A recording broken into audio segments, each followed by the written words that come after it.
saka maaari bang yung kalat, pwede bang kunin natin at ipakita natin na mga palaki tayo ni Digong, meron tayong disiplina.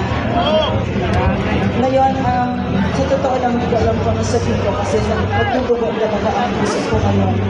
Matanda na si PRRD. 80 years old na siya nung kami nasa Hong Kong. Nagre-reklamo siya, masakit na yung katawan niya. Tsaka nakita niyo, di ba? Pero ganito yung sinabi niya sa akin. Nung 3 years na bumaba na siya sa Malacanang at nangyayari na lahat itong talagyaman ng Bongbong Marcos administration. Sinabi niya sa akin, ilang sa kahoy yung hindi ako nilibig sa Pilipinas. So, tingin tayo. Tingin tayo, minsan lang magkatulong Duterte. Bakit tayo ganito? Minamahal natin siya ng ganito. Kasi talagang napakita niya sa atin at naranasan natin ang totoong Pangulo. For the first time, hindi nagnanakaw sa atin at bumuti ang buhay natin. Masakit ngayon na bumalik na naman sa dati, mas malala pa. Hindi ko akalain na magkakaroon ng ganito ang Pilipinas. Pero tuloy pa rin tayo, mga palaki tayo ni Digong. We are not Filipinos for nothing. So, kahit na ngayon, malungkot tayo, at hindi natin alam kung ano mangyayari sa kanya. Hindi natin alam. Diba? Kasi lahat ng ginawa dito sa arrest na ito, itong abduction na ito, mula't simula, mali lahat. Walang batas. Sila ang batas. Kahit international law, hindi gagawin yan. So sa utak ko, dadalhin ba talaga ito sa Hague?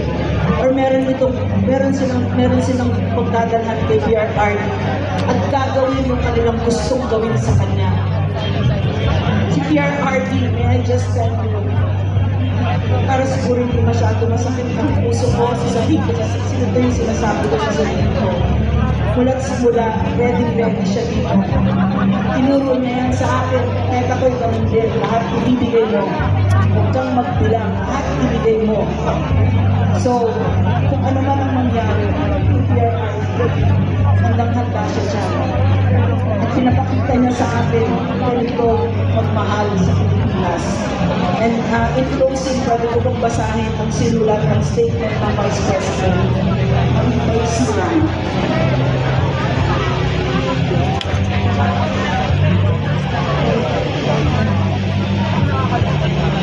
Sabi ng Vice President, Pahayag, March 11, 2025, kung Pilipino ka, hindi ka kailanman susunod sa mga dayuhan sa loob ng sarili mong bayan. Kaya Pilipinos for natin. Isinukat ng Marcos ang soberenya ng Pilipinas ngayong gabi. Marami siyang pinarang mga batas natin kasama unang dito ang saligang batas. Huwag natin kakalimutan ang araw na ito at walang kapatawaran yan. Maraming salamat. Ulitin ko lang yung sinabi ni Doc Marina, yung aeroplano po ni PRRD ay nakaalis na po at papunta na po ng Dubai President. Tama po ba ito? Ang mahirap kasi sa administrasyon na ito, walang nakakatakot kasi wala tayong alam, walang transparency. Right? Wala nung minagtak nila si PRRD. Ang sabihin wala tayong alam. Hindi may karapatan tayo. Dapat alam na mga mahal sa buhay natin. Kung ano nangyayari sa kanya, sino kasama niya, may abogado siya. Prior to Supreme Court, hindi mahintay ni Torre. Yung TRO na yan. Ano po ang aeroplano? Ang ibig sabihin talaga ang hawak ng Pilipinas ngayon. Namimilito tayo na kung hindi tayo lumang ito. So, padamin po natin si Attorney Dorion. Ayun, nagtanggalan natin yung mic doon. Kaso kaya ko. Kaso yun eh. Attorney Dorion. Mas maganda dito, maririnig ng lahat.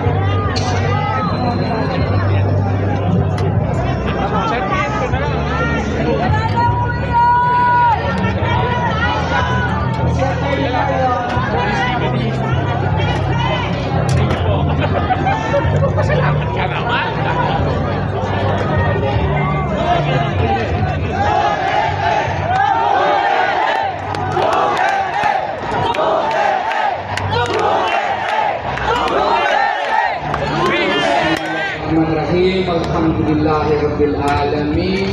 Assalamualaikum warahmatullahi wabarakatuh. Takbir! Gusto ko lang ipaalam sa inyo, no? Yesterday, I was requested to craft a petition, no? For certiorari prohibition with prayer for preliminary injunction and PRO, supposedly for Senator Bato de la Rosa only, no? So, ang strategy sana was mag-file ako in the morning, but then something happened pagkagabi. I was requested to include the former president, yung ating pinakamamahal na si President Rodrigo Duterte. So, trinabaho namin, walang tulugan, and we were able to file it, no, kaninang hapon kasi mahirap masyado, pati pagpanotaryo hindi kami pinapapasok, no? Yung notaryo publiko hindi pinapapasok. So, we had difficulty in communicating likewise kasi kaninang umaga pumasok kami ni Attorney Martin Melgra, no? I was supposed to assist him, and nagkahiwalay kami dahil sa confusion. Siya yung nakapasok, ako ang nasa labas. So it became a blessing in disguise kasi natapos namin yung petition at na-file. And we were hoping for a TRO, and there was a news kanina na may TRO. So what we did was, I, Attorney Raul Lambino, as well as Kuya Ipe Salvador went to the Supreme Court.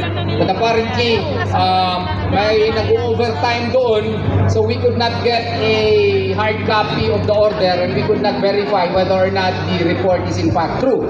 But what our authorities, ang ginawa nila, minamadali masyado, at ngayon, pinalipad na po si ating pinakamamahal na si Presidente Rodrigo Duterte. Yun po ang nangyari ngayon, and even if there is a TRO, no, ang mangyayari dito, ipatuloy pa rin namin ang kaso. But we will advise the lawyers that will be handling in The Hague, Netherlands, that we are insisting na wala na pong jurisdiction ang International Criminal Court po dito sa ating bansa. Bakit? Kasi noong March 17, 2018, nagpasa na po tayo ng notice of withdrawal po doon sa United Nations. And according to the Rome Statute, such will take effect 1 year thereafter. So on March 17 of 2019, wala na pong jurisdiction ang ICC po dito. Meron lamang exception yan under Article 127 Paragraph 2. And what is that? Except those which are matters which are already under consideration by the court. Now, pag estudyuhan kasi natin yan, may matter ba under consideration by the court in 2019? Wala po. Kasi ang ginawa lamang, ang Office of the Prosecutor was conducting a preliminary examination insofar as the war on crime is concerned here in our country. Anong ibig sabihin nito? So kung wala pong proceedings po sa korte, sa pre-trial chamber, may trial chamber, meron din appeals chamber po yung ICC. Kung wala pong proceeding doon, so wala na sanang exception. Wala na talagang jurisdiction ang ICC dito sa Pilipinas. Bigyan ng magandang kapayapaan noong panahon ni President Rodrigo Duterte at si Vice President Sara Duterte. Ya Allah, sana bigyan mo kami ng lakas ng loob na sana lahat ng mga tao na rin ito ngayon, bigyan mo ng pag-iisip, pati yung mga kapulisan namin, mga sundalo, bigyan mo sila ng pag-iisip na sana matulungan nila si President Rodrigo na mapalabas nila, makabalik sa taong kamilang buhay. Ituro mo sa amin yung magandang daan, pati yung mga daan na sila ang mga tao na binigyan mo ng mga magagandang buhay at binigyan mo ng mga magagandang asal. Lalong-lalo na itong panahon na ngayon, sana ikaw lang ang makakaahon sa lahat ng problema. Ikaw ang magbibigay ng solusyon dito sa aming problema lahat ng mga Pilipino. Inna Allah wa malaikatahu yusallun ala nabiy ya ayyuhalladhina amanu kutiba alaikumus syiyamu kama kutiba alal ladzina min qablikum la'allakum tattaqun. Inna Allaha ghafurur rahim. Inna Allaha ghafurur rahim. Subhana rabbil izzati amma yasifun. Wassalamu alal mursalin walhamdulillahi rabbil alamin. Allahu akbar. Allah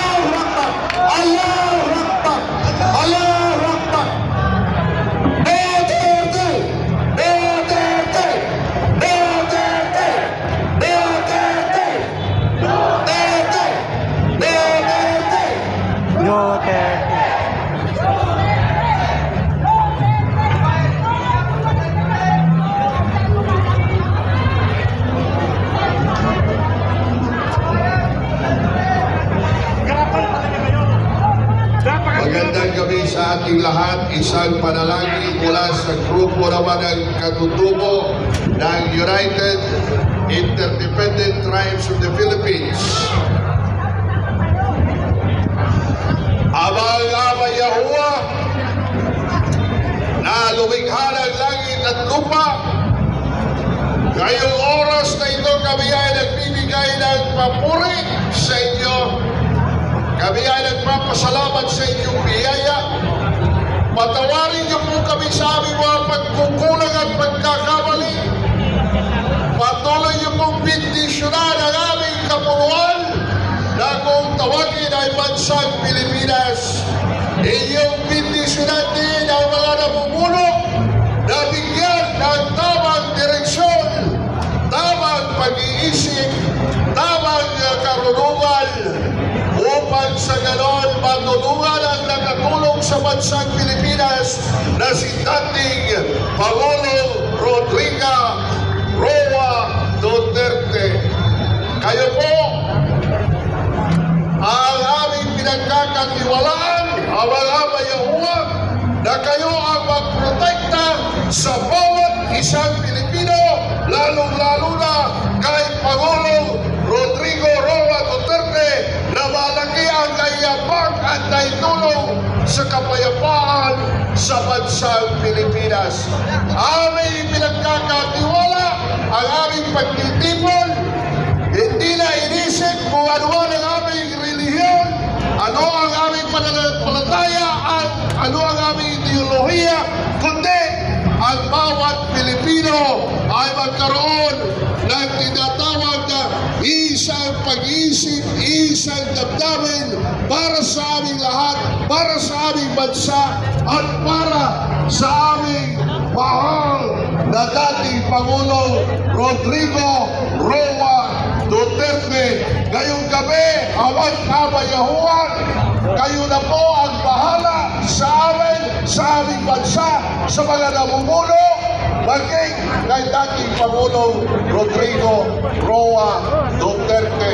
May your grace, mercy, blessings, and love be upon all Filipinos and the former President Rodrigo Roa Duterte. Bless us all, Father, through our Messiah Yahushua. Hallelujah! Mabuhay ang Pilipinas! Mabuhay ang lahat ng Pilipino! Mabuhay si dating Pangulong Rodrigo Roa Duterte! Shalom! Peace! Kapayapaan para sa ating lahat. Salamat po. Mga kapatid, mapagpalang araw po sa ating lahat. Ako po si Marahani Sola Shilu. Ako po ang chairman ng Samahan ng mga Katutubong Mamamahayag sa Pilipinas. Ma'am Joey, salamat po sa pagkakataon. Kami po ay naglakbay ilang buwan na po. Kasama po natin ang Royal Empire Kingdom of Maharlika, mga kapatid po natin sa GPI, God's People's Initiative, na pinangunahan po ni Bishop Dayak. Kasama din po natin sina Noor Miswari. Opo, mga kapatid po na Muslim sa MNLF. Ito po ay wala pong reliyon, mga kapatid. Nagkakaisa po tayo bilang mga maharlikan. Maharlikano po. Ayaw na po natin tawagin Pilipino, nakakahiya po. Dahil ang mga Pilipino po ay mga slaves. Alam po ba natin yun? We are proud Filipinos, sabi nila, but we should be proud Maharlikan. Proud Katutubo, mga kapatid. Dahil sa pagiging Pilipino po, sinakop po tayo. Sinakop po tayo ng mga Espanyol, ng mga Amerikano. Gusto ko po malaman yung mga kapatid na nandito po tayo bilang mamamahayag, bilang katutubo ng Maharlika. Sa lahat po ng Muslim, sa lahat po ng Manobo, ako po isang Manobo po nga nun. Sa lahat po ng mga Agta tribe na kasama ko ngayon, mga Aita tribe, mga mistisong katutubo, mga kapatid. Opo. So, gusto po namin malaman, mga kapatid, na si Duterte po ay kaisa po natin. Mga kapatid, hindi po tayo papayag kaya mabuhay po si PRRD. Mga kapatid, thank you po Ma'am Joey sa pagkakataon na nice meeting you po. Ma'am Lorraine pala, Ma'am Lorraine Badoy, sorry po. Espana Party List. Napa ba Espana Party List? Tama po. Iba na, sorry. Kasi kami po ay iba din po, iba na. Sorry po mga kapatid. Salamat po, mabuhay po mga kapatid. Mabuhay ka, Doktora! Mabuhay! Mabuhay! Mabuhay! Pasensya na kayo, medyo low bat ako kasi malungkot tayo. So, gusto ko lang sana magkwento sa inyo ng maikli. Noong tinanong namin si Martin sa Tambaloslos, totoo bang 850 million ang budget nyo? Para sa budget mo, Office of the Speaker para sa biyahe. Dahil doon kami ay illegally detained ng Kongreso, ng mga aso niya sa Kongreso. So, maliwanag na pinalaman sa amin na hindi tayo pwede magtanong kung paano ginagastos ang pera natin. Biro niyo yun? So, nung na-detain ako, punta sa detention center namin, si Sec Jen Velasco, si Akop, si Gastang Bunting. Si Gastang Bunting yung mataba, yung parang hippopotamus. Huwag niyo ipopotohin yan, ha? Ang labo ng forma ng katawan. So anyway, ang labo, di ba? Misteryo eh. Yun, di ba? So, punta, tapos ang sinasabi sa akin, sumulat ka lang ng sulat kay Martin Romualdez, humingi ka ng patawad, sabihin mo na nagsinungaling ka. Ganon ang sinabi. Sabi ko, ayoko, hindi ko gagawin yan. Tapos, sabihin mo na nagsinungaling ka. Sabi ko, bakit ko gagawin? Hindi naman ako nagsinungaling, di ba? So, nung time na yon, na-detain ako, ang kausap ko si President Duterte. Sabi nila kasi sa Kongreso, kung hindi ka magsulat ng sulat na yan kay Tambaloslos, tatagal ka dito, dito ka magpapasko tsaka New Year. So sabi ko, ang birthday ko June. Kahit na birthday niyo pa ako dito, okay lang. So, nung sinasabi ko kay PRRD yan, sabi niya sa akin, kasi nag-o-offer na sila Martin Romualdez na i-announce ko. Kaya ko inaano yung kwento nito. So, sinabi niya, sabi ko, sir, gusto nila ako mag-apologize, etc. Pagkatapos nun, papalayain na nila ako. Pero ayoko, hindi ako mag-apologize. Pupunta ako sa Supreme Court. So sabi ni PRRD sa akin, minsan lang sa buhay natin na tayo ay hinihinging tumayo para sa ating bansa. Yun ang sinabi niya. So, enjoy habang nandyan ka. All those 6 years na katrabaho ko si PRRD sa loob ng Malacanang at yung magkatapos noon, kasama ko pa din siya. Yun ang nakita ko sa kanya na talagang ibinibigay niya ang buhay niya para sa atin. Lalo na nung hindi na siya president. At yan, pinagkinikipit na siya nila Bongbong Marcos. No, so, nag-distract ako. So, correct. So, nag-distract tuloy ako. Nag-distract ako. Mabilis ako mag-distract. So, yun yung nakita ko. Akala ko kasi after nung term ko sa office bilang president, tapos na yung duty ko at responsibility ko kay PRRD bilang appointee niya. Yung pala hindi. Doktor ako, pwede naman akong bumalik sa pagka-doktor. Pero nakita ko, nakilala ko si PRRD. Minsan lang tayo magkakaroon ng ganito. Hindi na ito ulit. Hindi na ito ulit. So sabi ko, sasamahan ko. Greco Belhica. Magandang gabi po sa inyo lahat. Ako po ay naririto dahil katulad nyo, hindi ko papayagan ng ating batas ay nilalapastangan, na ating bayan ay binababoy, na inaabuso ang kapangyarihan Dahil kung kaya nilang gawin yan sa isang dating Pangulo, kaya niya rin gawin yan kahit na sino sa atin. Correct! Ang ating bansa ay isang malaya at demokratikong bansa. Malaya tayo magsalita, malaya tayo mag-isip, meron dapat ditong katarungan, at hindi tayo lumikha ng gobyerno para abusuhin tayo. Mga kababayan, ito po ang panahon ng paninindigan. Correct! Yung hindi kayang gawin ng mga politiko, ng mga congressman, dahil sila'y nasusuhulan, dahil sila'y natatakot na mawala ng pwesto, Tanggalin gawin sa na pwesto natin mga mga hayop na Pilipino. yan. Tayo na ang mananawagan ng pagbabago sa ating bayan. Mga kababayan, ito na pong panahon. Kitang-kita po natin ang lahat ng mga pang-abusong ginawa sa prosesong ito. Meron tayong korte sa Pilipinas. Walang ICC na kailangan dito. Yan pong ICC ay ginagamit sa mga bansa na walang tumatakbong korte. Dito meron tayong mabagal na korte, pero meron tayong korte. Kung tayo ay lilitisin, dito dapat tayo lilitisin. Tama!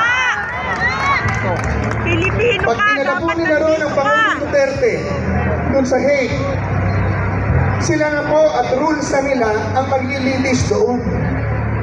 Wala na tayong pag-asa doon. Kaya kung lilitisin ang Pangulong Duterte, dito nila litisin. Correct! Ang ating mga kapulisan ay nilagay dyan para ipatupad ang batas. Hindi para sumunod sa mga maling utos. Tayo mga Pilipino, Pulis! Sanda ang pa kayo! pinagkukunan ng lakas Buwis ang ng buhay salig niyo! ng batas na itinatag ng mga Pilipino na leader natin noon para bantayan at protektahan ang ating kalayaan, hindi duru-duruin at durug-durugin. Our voice matters! Our voice matters. Kung ginawa nila sa ating Pangulo, huwag nating palampasin. Correct! Dapat wag palampasin! Serve ng warrant of arrest. Namimiyasa na! ICC warrant of arrest na yan. Hindi ko pa po Harapan na nakita. tayo, Hindi ko alam kung binababoy. sino nakakita yan. Pero kung yan po ay lumabas man, may prosesong dadaanan po yan. Dadaan po yan sa DFA, dadaan pa yan ng DILG, dadaan pa yan ng DOJ. Dadaanan ang prosesong yan. Hindi po yan idinidirekta sa pulis. Proseso ng ICC sa pulis. Ano talaga? Dapat yan, At kung Tore na yan yan, naman ipakulong ay yan! dumaan sa proseso, Litisin niya si bakit Tore! tinago sa Pilipino? Dapat alam natin yun. Dahil Bangag na bibi! yan po ang mga tanong na gusto natin maintindihan ngayon. Kung merong kaso, kung merong problema, kung may sinuway na batas, dilitisin, pakinggan natin. Pero huwag abusuhin ang kapangyarihan, lalong-lalo na sa mga taong may kalayaan at dati nating Pangulo. Wala namang pinatay na inosente yan eh. Nagpatupad lang ng drug war yan dahil ang daming mga inosenteng namamatay dahil sa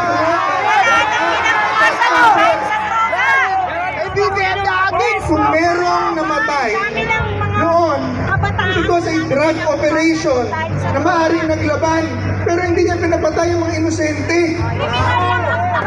Yung mga drug addict, drug pusher, nung dumating ang Pangulong Duterte, ang dami-dami ng pinatay. Pag tinignan niyo po ang talaan, mas maraming namatay nung panahon na bago dumating ang Pangulong Duterte, dahil ang pumapatay noon ay mga addict at pusher na sira na ang ulo. Correct! Yung mga namatay nung panahon ni Pangulong Duterte, marami ron talagang mga addict at pusher na lumaban sa pulis. Ayun, Presidente! Tsaka yung ikahawak ng pulis, kaya pinapatay na nila. Para hindi sila isigaw. Ngayon ang panahon na iparinig natin ang ating boses at manindigan tayo. Oo. Tatapaalan ng Pumunta pera. po kayo dito Mag-usap-usap tayo. Pag-usapan natin ano dapat natin gawin, ano ang tama, Bayaran lang! Bayaran lang! Wala na munisipyo! Malakas yan! ano ang sa batas, anong dapat gawin, anong tama at anong mali. Yun po ang ating panakikiusap dito. Dalhin sa Malacanang si Sara Duterte! Iupo na! Hindi natin alam kung buhay pa si Tatay Digong. Ngayon, Malacanang! Malacanang! Iupo na si Sara Duterte! Hindi na makabalik ang mga Marcos! Kongreso ang gumagawa ng gastos at gumagawa ng kasamaan dito sa Pilipinas. Yan po ay boses ng Pilipino. Tama. Dapat pakinggan ng ating mga namumuno. Suguri ang Malacanang! Sunugin ang Kongreso! Mga kapatid, mag-uusap-usap tayo dito. Pag-aralan natin mabuti ang dapat natin gawin. Pagsama-samahan natin at sama-sama natin pag-isip. Tama!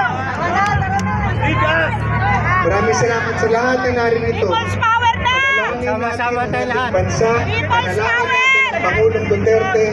Magsama-sama tayo, magkaisa, manindigan para sa tama at para sa bayan.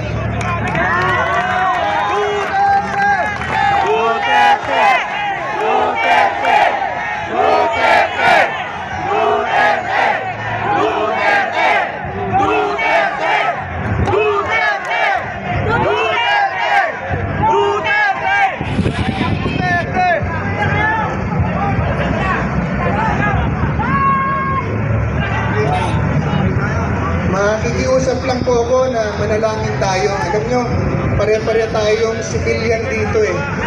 Wala naman tayong kapangyarihan. Nag-iipon-ipon tayo rito dahil mahal natin ating Pangulo, mahal natin ating bayan. Pero ang Diyos lang ang makapagbibigay sa atin ng tagumpay at kapayapaan sa ating bayan. Mananalangin na po ako, hingin ko ng lahat ay kumikit at tumungo.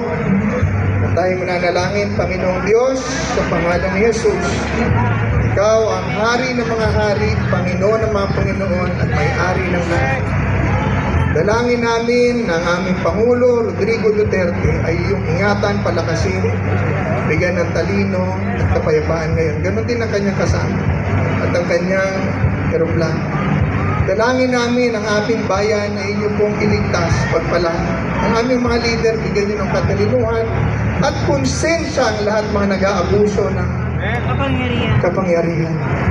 At dalangin namin, Panginoon Diyos, na parusahan mo ang mga abusado, mga magnanakaw, at mga naninira ng aming bayan.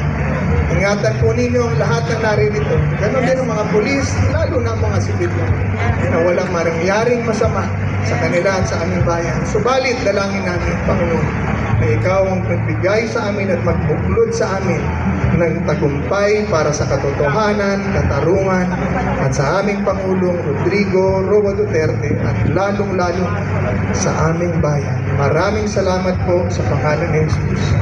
Amen!